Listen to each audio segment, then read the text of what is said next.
નમસ્કાર. આજના આ ડીપ ડાઈવમાં એટલે કે આ વિશેષ ચર્ચામાં તમારું સ્વાગત છે. આજે આપણે કોઈ બહુ મોટું પુસ્તક કે કલાકોનું પ્રવચન નથી જોવાના.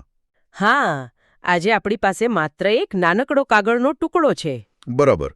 કાગળ પર હાથથી લખાયેલું માત્ર એક સિંગલ વાક્ય. પણ એ વાક્ય એટલે કે એમાં એટલી ઊંડાઈ છે કે આખું જીવન ઊંચું પડે. ચોક્કસ. એ વાક્ય કંઈક આવું છે કે જ્યાં ત્યાં રાગ દ્વેષ રહિત થવું એ જ મારો ધર્મ છે. હા, અને વાક્યના અંતે ઘણા બધા ટપકા કરેલા છે. બસ આટલું જ. સાચું કહું ને તો 8 જ શબ્દોની આ નોંધ એક મનોવૈજ્ઞાનિક માસ્ટરપીસ છે.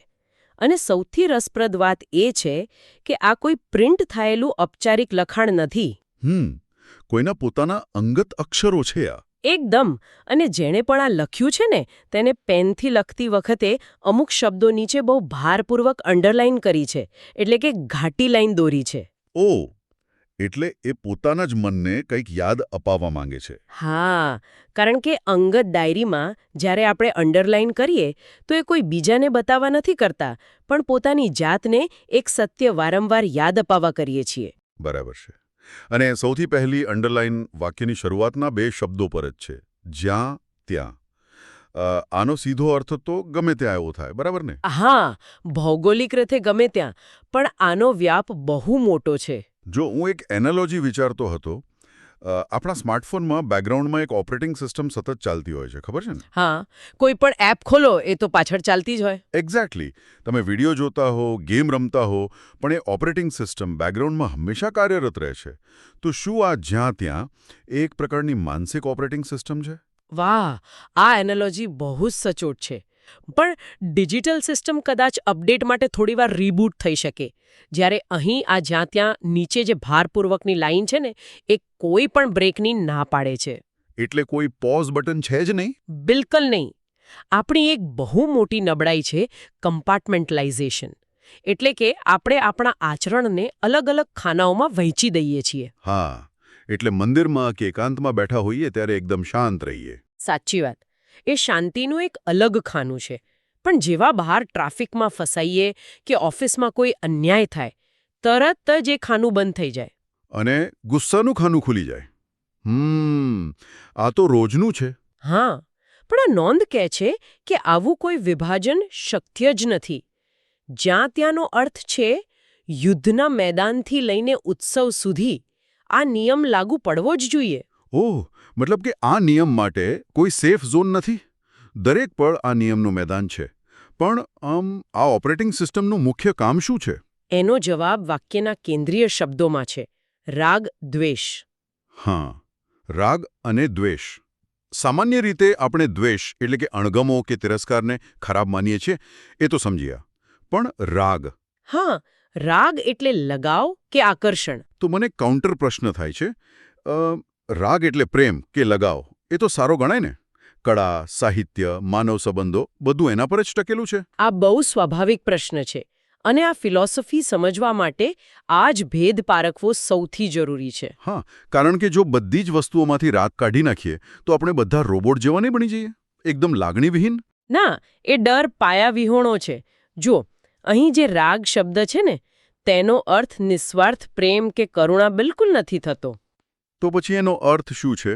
મનોવિજ્ઞાનની ભાષામાં રાગનો અર્થ છે એવી આસક્તિ જે માલિકી ભાવ ઊભો કરે છે. એક ચોક્કસ પ્રકારનો ડોપામાઇન લૂપ બનાવે છે. એટલે કે કોઈ વસ્તુ કે વ્યક્તિ સાથે એટલા જોડાઈ જઈએ કે એના વગર પીડા થવા લાગે. એકદમ સાચું. અને મજાની વાત એ છે કે દ્વેષ ક્યાંય બહારથી નથી આવતો. દ્વેષ એ હકીકતમાં નિષ્ફળ ગયેલો રાગ જ છે. વાહ, આ બહુ મોટું સ્ટેટમેન્ટ છે. નિષ્ફળ ગયેલો રાગ એટલે જ દ્વેષ. હા, કારણ કે જ્યારે આપણને કોઈ પરિણામ પ્રત્યે ભયંકર રાગ હોય અને ન મળે ત્યારે તરત જ એ પરિસ્થિતિ પ્રત્યે દ્વેષ જન્મે છે. એટલે આ કોઈ અલગ અલગ વસ્તુઓ નથી, પણ એક જ સિક્કાની 2 બાજુ છે. બિલકુલ. આ એક લોલક એટલે કે પેન્ડ્યુલમ જેવું છે. મન જ્યારે રાગ તરફ આત્યંતિક ગતિ કરે ને ત્યારે તેને એટલી જ ગતિથી દ્વેષ તરફ પાછું ફેંકાવવું પડે છે. અને રોબોટિક બનવાની વાત તો ખોટી જ છે, કારણ કે સંતુલિત માણસ બધું જ અનુભવે છે, પણ એ અનુભવનો ગુલામ નથી બનતો. બરાબર. અનુભવ થાય પણ એના પર કંટ્રોલ પોતાનો રહે. આ લોલકવાળું ઉદાહરણ બહુ મસ્ત હતું. આ સમજ્યા પછી વાક્યનો આગળનો શબ્દ આવે છે રહિત થવું, રાગદ્વેષ રહિત થવું. હા, આ રહિત થવું એ આખી પ્રક્રિયાનો ઉકેલ છે. મારા મગજમાં અહીં એક બીજી એનાલોજી આવે છે કારના ગિયરબોક્સની. ઓ, કારના ગિયર કેવી રીતે? જુઓ, માની લો કે આપણું મન એક કાર છે. એમાં રાગ એ ડ્રાઇવ ગિયર છે. આપણે કોઈ વસ્તુ પાછળ આકર્ષાઈને ફૂલ સ્પીડમાં આગળ ધસીએ છીએ. એક્સિલરેટર દબાવીને. અને દ્વેષ? દ્વેષ એ અચાનક મારવામાં આવતી રિવર્સ બ્રેક છે. કોઈ વસ્તુથી ડરીને કે નફરત કરીને આપણે જબરદસ્તી પાછળ ભાગીએ છીએ. બરાબર. અને આ બંને સ્થિતિમાં એન્જિન પર ભયંકર દબાણ રહે છે. અકસ્માત થવાનો ડર રહે જ. એક્ઝેક્ટલી. તો આ રહિત થવું એટલે શું? કાર બંધ કરી દેવાની? ના. મને લાગે છે કે રહિત થવું એટલે કારને ન્યુટ્રલ ગિયરમાં રાખવી. વાહ! આ ન્યુટ્રલ ગિયરની એનાલોજી બહુ જ વ્યવહારુ છે. ન્યુટ્રલ ગિયરમાં એન્જિન બંધ નથી થતું. એ પૂરેપૂરું જીવંત હોય છે. હા, પાવર હોય છે, પણ કોઈ ખેંચાણ કે ધક્કો નથી હોતો. સાચી વાત. પણ અહીં વ્યાકરણના એક બહુ સૂક્ષ્મ મુદ્દા પર ધ્યાન આપવું પડશે. સ્ત્રોતમાં શબ્દ છે થવું, એટલે કે રહિત થવું. રહિત થઈ જવું એમ નથી લખ્યું. બિલકુલ. ગુજરાતી ભાષામાં આ થવું શબ્દ એક ચાલુ પ્રક્રિયા દર્શાવે છે. Continuous process. ઓહ, એટલે આ કોઈ એવી મંઝિલ નથી કે એકવાર પહોંચી ગયા અને કામ પૂરું? જરાય નહીં. આ કોઈ ડિગ્રી નથી કે દિવાલ પર લટકાવી દીધી. જ્યારે કારને ન્યુટ્રલ ગિયરમાં લાવવી હોય ત્યારે મેન્યુઅલી પ્રયાસ કરવો પડે છે. ઘર્ષણનો સામનો કરવો પડે. હા, જિંદગીની દરેક પડે. જ્યારે પણ નવો રાગ જન્મે કે દ્વેષ જાગે ત્યારે સભાનપણે પાછા એ ન્યુટ્રલ ગિયરમાં આવવું પડે છે. આ તો બહુ સક્રિય અને થકવી નાખતો પ્રયાસ છે. કારણ કે આપણા મગજનું ડિફોલ્ટ સેટિંગ જ રાગ અને દ્વેષ તરફ ઢળવાનું છે. એનાથી રહિત થવું એ પ્રવાહની સામે તરવા જેવું છે. બાપરે, આ પ્રક્રિયા કેટલી પડકારજનક છે હવે સમજાયો. બાયોલોજીની વિરુદ્ધ જઈને સંતુલન જાળવવાનું છે. અને કદાચ એટલે જ વાક્યના અંતિમ ભાગમાં આને એક બહુ જ મોટું નામ આપ્યું છે. એ જ મારો ધર્મ છે. આ ભાગ તો ક્રાંતિકારી છે. મેં નોંધમાં જોયું છે કે મારો શબ્દ નીચે ડબલ લાઇન કરેલી છે. બેવડી અંડરલાઇન. બરાબર. લખનાર માટે આ સૌથી મહત્વનો શબ્દ છે. પણ જો સામાન્ય રીતે આપણે ધર્મ કોને કહીએ? કોઈ સમૂહ, મંદિરો, ચોક્કસ માન્યતાઓ કે સામાજિક નિયમો. ધર્મ એટલે બહારથી લાદવામાં આવતી વ્યવસ્થા, રાઈટ? મોટાભાગે લોકો એવું જ માને છે. પણ આ 8 શબ્દોનું વાક્ય એ આખી વ્યાખ્યા ઉલટાવી નાખે છે. હા? કઈ રીતે? આ વાક્ય ધર્મને તેના મૂળભૂત અર્થમાં સ્થાપે છે. ધર્મ શબ્દ સંસ્કૃત ધાતુ ધ્રુવ પરથી આવ્યો છે, જેનો અર્થ થાય છે સ્વભાવ અથવા ધારણ કરવું. ઓહ! જેમ કે અગ્નિનો ધર્મ સળગાવવાનો છે અને પાણીનો શીતળતા આપવાનો. એકદમ સાચું. એમાં કોઈ વિધિ વિધાન નથી. અહીં લખનાર વ્યક્તિ પોતાને યાદ અપાવે છે કે મનુષ્યનો સાચો સ્વભાવ એ આંતરિક સંતુલન છે. અને પેલી બેવડી અંડરલાઇનની વાત મારો શબ્દની છે. એનો અર્થ એ કે આ કોઈને ઉપદેશ આપવા માટે નથી લખાયું. હા, આ કોઈ સંગઠન બનાવવાની વાત નથી. આ તો સંપૂર્ણ વ્યક્તિગત જવાબદારીનો સ્વીકાર છે. એક રેડિકલ ઇન્ડિવિજ્યુઅલ અકાઉન્ટેબિલિટી. એટલે કે બહારની દુનિયા ગમે તેટલી અસ્તવ્યસ્ત કેમ ન હોય, કોઈ મારી સાથે ગમે તેવો વ્યવહાર કરે, મારું કર્તવ્ય કોઈને સુધારવાનું નથી. બરાબર. મારી એકમાત્ર ડ્યુટી મારા પોતાના મનનું સંતુલન જાળવવાની છે. સ્પષ્ટપણે. આ એક પ્રકારનું આંતરિક સાર્વભૌમત્વ છે. જ્યારે વ્યક્તિ આ સ્વીકારી લે ત્યારે તે પોતાની ભાવનાઓનો કંટ્રોલ બીજાને નથી આપતો. હા, જો કોઈ મારું અપમાન કરે અને મને ગુસ્સો આવે તો મેં મારા મનનું રિમોટ કંટ્રોલ એને આપી દીધું કહેવાય. બરાબર પકડ્યું તમે.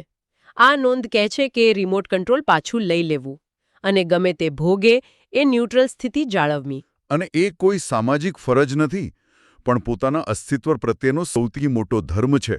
હા, એકદમ પવિત્ર ધર્મ છે. હા, આ અત્યંત શક્તિશાળી વિચાર છે.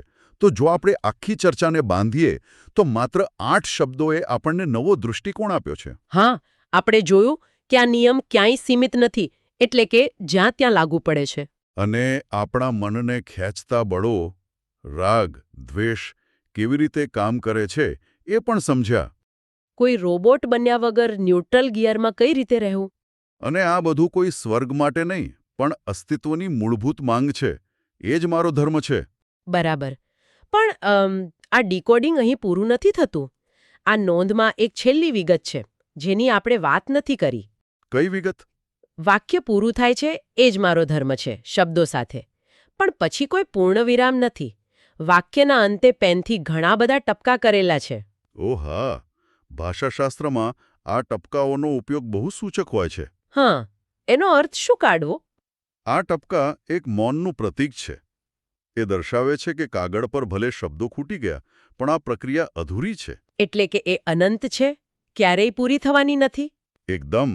ખરેખર આ ટપકા જાણે કે આપણને ખુલ્લા આકાશમાં છોડી દે છે. આ કોઈ થિયરી નથી કે વાંચી લીધી એટલે પાસ. આ તો રોજિંદા જીવનની પ્રેક્ટિસ છે. સાચી વાત. આપણે કલાકો સુધી ચર્ચા કરી શકીએ, પણ જ્યારે વાક્ય પૂરું થાય અને આ ટપકાઓ શરૂ થાય ત્યારે એ મૌનમાં માત્ર આપણે હોઈએ છીએ.